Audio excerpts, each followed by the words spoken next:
In this tutorial, I'm going to show you how you can customize your toolbar and quick toolbar in the classic view in Adobe Acrobat.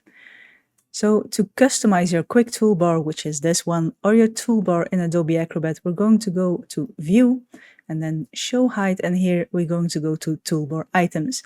Now you can select here which items and tools you want to show, but you can also customize your quick tools.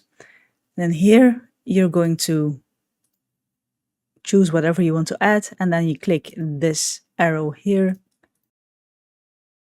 And if you want to delete something, then you can select it here and press this trash can icon, and it will be deleted. And when you're happy, you're going to click Save, and now it will be added here on top in your quick toolbar. If this quick toolbar isn't visible, by the way, you can go to View, Show Height, Toolbar Items, and then here you can choose to hide or show your quick tools.